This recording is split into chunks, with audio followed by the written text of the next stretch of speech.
നമസ്കാരം. ലോകരാഷ്ട്രീയത്തിലെ ഏറ്റവും വലിയ രണ്ട് ശക്തികളായ അമേരിക്കയും ചൈനയും വീണ്ടും ഒരേ മേശയിൽ കൂടിക്കാഴ്ച നടത്തുമ്പോൾ അതിനു പിന്നിലെ രാഷ്ട്രീയ ലക്ഷ്യങ്ങൾ ലോകം അതീവ ശ്രദ്ധയോടെയാണ് നിരീക്ഷിക്കുന്നത്.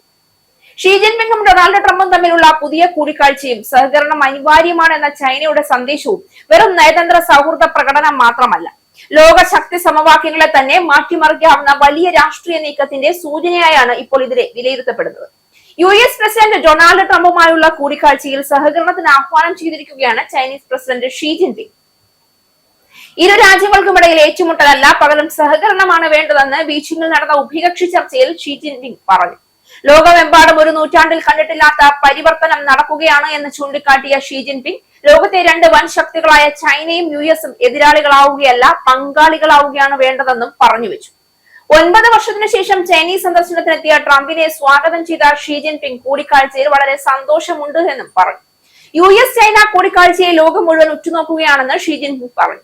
നിലവിൽ ലോകമെമ്പാടും ഒരു നൂറ്റാണ്ടിൽ കണ്ടിട്ടില്ലാത്ത പരിവർത്തനം നടക്കുകയാണ്. അന്താരാഷ്ട്ര സ്ഥിതി അസ്ഥിരവും പ്രക്ഷുബ്ധവുമാണ്. ലോകം ഒരു പുതിയ വഴിത്തിരിവിൽ എത്തിയിരിക്കുകയാണെന്നും ചൈനീസ് പ്രസിഡന്റ് പറഞ്ഞു. ചൈനയ്ക്കും US-നും ഇടയിൽ ഒരു പുതിയ മാതൃക സൃഷ്ടിക്കാൻ കഴിയുമോ എന്നും ഷീ ജിൻപിങ് ചോദിച്ചു. ആഗോള വെല്ലുവിളികളെ ഒരുമിച്ച് നേരിടാനും ലോകത്തിന് കൂടുതൽ സ്ഥിരത നൽകാനും നമുക്ക് കഴിയുമോ? നമ്മുടെ രണ്ട് ജനങ്ങളുടെയും മനുഷ്യരാശിയുടെയും ഭാവിയുടെയും താല്പര്യങ്ങൾക്കായി നമ്മുടെ ഉഭയകക്ഷി ബന്ധങ്ങൾക്ക് ഒരുമിച്ചൊരു ശോഭനമായ ഭാവി കെട്ടിപ്പടുക്കാൻ നമുക്ക് കഴിയുമോ എന്നും ഷീ ജിൻപിങ് ചോദ്യം ഉന്നയിച്ചു. US-നും ചൈനയ്ക്കും പൊതുവായ താല്പര്യങ്ങളുണ്ട് എന്ന് താൻ വിശ്വസിക്കുന്നു. ഒന്നിലെ വിജയം മറ്റൊന്നിനുള്ള അവസരമാണ്. സ്ഥിരതയുള്ള ഒരു ഉഭയകക്ഷി ബന്ധം ലോകത്തിന് നല്ലതാണ്. ചൈനയ്ക്കും അമേരിക്കയ്ക്കും സഹകരണത്തിൽ നിന്ന് നേട്ടങ്ങളും ഏറ്റുമുട്ടലിൽ നിന്ന് നഷ്ടങ്ങളും നേരിടേണ്ടി വരും. നമ്മൾ എതിരാളികളല്ല, പങ്കാളികളായിരിക്കണം.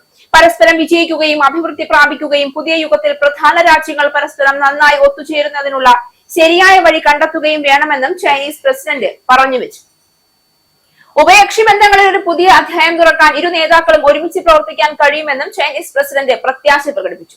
കഴിഞ്ഞ ഏതാനും വർഷങ്ങളായി അമേരിക്ക ചൈന ബന്ധം, വ്യാപാര യുദ്ധം, സാങ്കേതിക ഉപരോധം, തായ്വാൻ പ്രശ്നം, ദക്ഷിണ ചൈന കടൽ വിഷയങ്ങൾ എന്നിവ കാരണം കടുത്ത സംഘർഷത്തിലായിരുന്നു.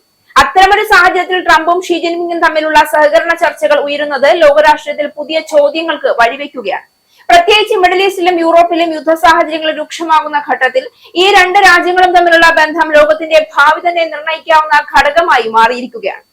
ഇവിടെ ഏറ്റവും കൂടുതൽ ചർച്ചയാകുന്നത് ട്രംപിന്റെ രാഷ്ട്രീയ ലക്ഷ്യങ്ങളാണ്. ആഭ്യന്തര രാഷ്ട്രീയ സമ്മർദ്ദങ്ങളും സാമ്പത്തിക വെല്ലുവിളികളും തിരഞ്ഞെടുപ്പ് രാഷ്ട്രീയവും നേരിടുന്ന സാഹചര്യത്തിൽ ലോകത്തെ നിയന്ത്രിക്കാൻ കഴിവുള്ള ശക്തനായ നേതാവെന്ന ഇമേജ് തിരിച്ചുപിടിക്കാനുള്ള ശ്രമത്തിന്റെ ഭാഗത്തിലാണ് ട്രംപ്. ഈ ഭാഗമായാണ് ഈ നീക്കത്തെ ഉപയോഗിക്കുന്നതെന്ന വിലയിരുത്തലുകളും ശക്തമാവുകയാണ്. പ്രത്യേകിച്ച് ചൈനയുമായുള്ള സംഭാഷണത്തിലൂടെ ആഗോള സാമ്പത്തിക സ്ഥിരത കൈവരിക്കാമെന്ന സന്ദേശം അമേരിക്കൻ ജനങ്ങൾക്ക് മുന്നിൽ അവതരിപ്പിക്കാനാണ് ശ്രമമെന്നാണ് നിരീക്ഷകർ പറയുന്നത്. അതേസമയം ചൈനയുടെ ലക്ഷ്യവും അത്ര ലളിതമല്ല. അമേരിക്കയുമായി പൂർണ്ണ ഏറ്റുമുട്ടലിലേക്ക് പോകാതെ തന്നെ സാമ്പത്തിക ബന്ധം നിലനിർത്തുക എന്നതാണ് ചൈന ഇപ്പോൾ മുൻഗണന നൽകുന്നത്. കാരണം ലോക വ്യാപാരത്തിന്റെ വലിയൊരു ഭാഗം ഇപ്പോഴും അമേരിക്ക ചൈന ബന്ധത്തെ ആശ്രയിച്ചാണ് മുന്നോട്ട് പോകുന്നത്. അതിനാൽ തന്നെ സഹകരണത്തിന്റെ പേരിൽ ഒരു താൽക്കാലിക സമാധാന രേഖ സൃഷ്ടിക്കാനാണ് ചൈന ശ്രമിക്കുന്നതെന്നും വിലയിരുത്തപ്പെടുന്നു. പക്ഷേ അമേരിക്കയും ചൈനയും കൂടുതൽ അടുത്തു വന്നാൽ അതിന്റെ പ്രത്യാഘാതങ്ങൾ വളരെ വലുതായിരിക്കും. ആദ്യം ബാധിക്കപ്പെടുക ആഗോള ശക്തി സമവാക്യങ്ങളിലായിരിക്കും. Russia, European union, India, Japan തുടങ്ങിയ രാജ്യങ്ങൾ പുതിയ രാഷ്ട്രീയ സാഹചര്യത്തിലേക്ക് തള്ളപ്പെടാൻ സാധ്യതയുണ്ട്. പ്രത്യേകിച്ച് റഷ്യ ചൈന ബന്ധത്തിൽ പോലും പുതിയ മാറ്റങ്ങൾ ഉണ്ടാകാം. കാരണം അമേരിക്കയുമായി ബന്ധം മെച്ചപ്പെടുത്താൻ ചൈന മുന്നോട്ട് പോയാൽ മോസ്കോയ്ക്ക് അത് വലിയ രാഷ്ട്രീയ സമ്മർദ്ദമാകാം. ഇവിടെ മറ്റൊരു നിർണായക വിഷയം മിഡിൽ ഈസ്റ്റ് ആണ്. ഇറാൻ വിഷയത്തിൽ ചൈന ഇപ്പോൾ നിർണായക പങ്ക് വഹിക്കുന്ന സാഹചര്യത്തിൽ അമേരിക്ക ചൈന ധാരണ രൂപപ്പെട്ടാൽ ഇറാന്റെ നിലപാടുകൾക്കും വലിയ സ്വാധീനമുണ്ടാകാം. അതുപോലെ തന്നെ തായ്വാൻ വിഷയത്തിലും ലോകം ഇപ്പോൾ അതീവ ജാഗ്രതയിലാണ്. സഹകരണത്തിന്റെ പേരിൽ അമേരിക്ക ചില ഇളവുകൾ നൽകുമോ എന്ന ചർച്ചകളും ശക്തമാണ്. അതേസമയം ഈ ബന്ധം ലോക സമ്പദ് വ്യവസ്ഥയെ സ്ഥിരതയിലാക്കാനും സാധ്യതയുണ്ട്.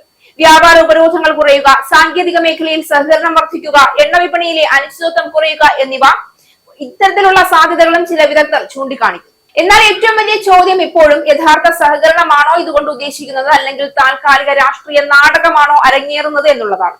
കാരണം അമേരിക്കയും ചൈനയും തമ്മിലുള്ള മത്സരം വെറും സാമ്പത്തിക പ്രശ്നമല്ല, ഇപ്പോൾ ലോക നേതൃസ്ഥാനത്തിനുള്ള ശക്തിയായ പോരാട്ടമാണ് അവിടെ നടക്കുന്നത്.